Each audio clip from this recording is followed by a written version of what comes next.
హరిహర సుతుడిగా మణికంఠుడిగా కొలువుదీరిన అయ్యప్ప స్వామి భక్తుల పాలిట కొంగు బంగారమయ్యారు. భక్తులు కోరిన కోరికలు తీరుస్తూ ఇలదైవంగా వెలుగొందుతున్నారు అయ్యప్ప స్వామి. శబరిమలలో కొలువుదీరిన అయ్యప్ప అశేషమైన భక్తుల నుంచి పూజలు అందుకుంటున్నారు.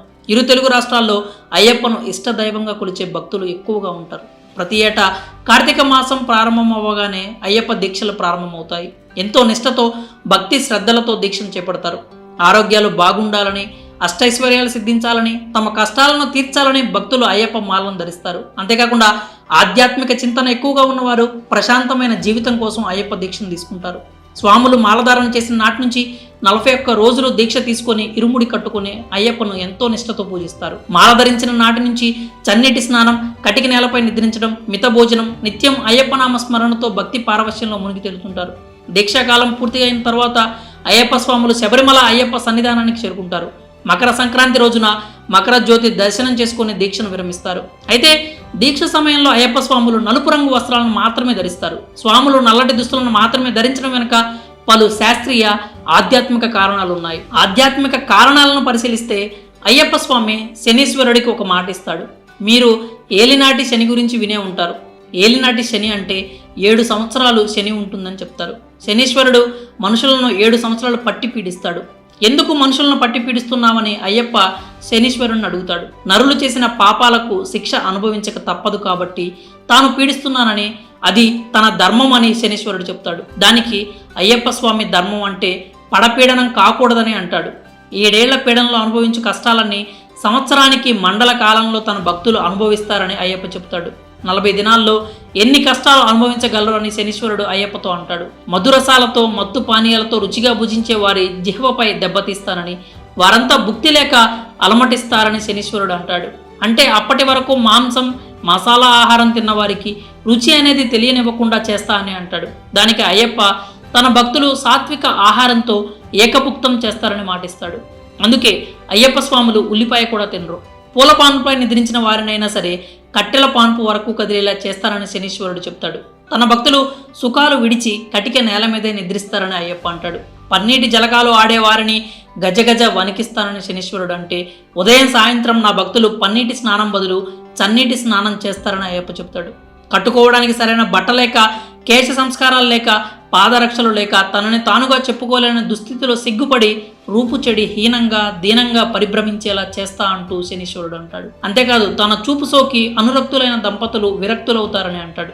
కేశ సంస్కారాలు అంటే జుట్టు గడ్డం కత్తిరించుకోకుండా అలానే 40 రోజులు ఉండటం. జుట్టు గడ్డం పెరిగిపోతే మనిషిని గుర్తుపట్టడం కష్టం కదా. అందుకే శనీశ్వరుడు అలా చెప్తాడు. శనీశ్వరుడి మాటలకు అయ్యప్ప ఇలా అంటాడు. నీకిష్టమైన రంగు నలుపు కాబట్టి నల్లని దుస్తులు ధరించి కేశ సంస్కారాలు మానేస్తారు. కఠోరమైన బ్రహ్మచర్య వ్రతాన్ని అవలంబిస్తారు. పాదరక్షలు విడిచి స్వామియే శరణం అయ్యప్ప అని శరణు ఘోష చేస్తూ అడవుల వెంబడి పాదచారులై తన దర్శనార్థం వస్తారు. అటువంటి భక్తులను పట్టి పీడించకూడదని, శుభం చేకూర్చాలని అయ్యప్ప స్వామి శనీశ్వరుడికి ఆజ్ఞ వేస్తాడు. అలా శనీశ్వరుడు విధించే ఏలినాటి కష్టాలని 40 రోజులు అయ్యప్ప దీక్షలో ఉంటాయని, ఆ విధంగా శనీశ్వరుడి వృత్తి ధర్మానికి భంగం కలగకుండా చేస్తాడు అయ్యప్ప స్వామి. ఇక శాస్త్రీయ కోణంలో ఆలోచిస్తే పలు ఆరోగ్య ప్రయోజనాలు కూడా ఉన్నాయి. అయ్యప్ప దీక్షను చేపట్టిన నాటి నుంచి స్వాములు తెల్లవారుజామున నిద్రలేచి చన్నీటితోనే స్నానం చేస్తారు.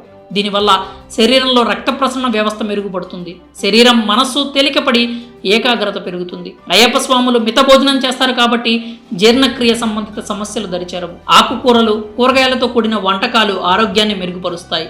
అయ్యప్ప స్వాములు పాదరక్షలు లేకుండా నేలపై నడుస్తారు. దీనివల్ల రక్త ప్రసరణ రేటు పెరుగుతుంది. అంతేకాకుండా దీక్ష చేపట్టిన వారు కటిక నేలపై నిద్రించడం వల్ల వెన్ను నొప్పులు దరిచేరవు. సృష్టిలో జరిగే శక్తి మార్పిడి వల్ల భూమి నుంచి శక్తి లభిస్తుందని సైంటిస్టులు చెప్తారు. నుదుటిన విభూది పెట్టుకోవడం వల్ల కూడా ఆరోగ్య ప్రయోజనాలు ఉన్నాయి.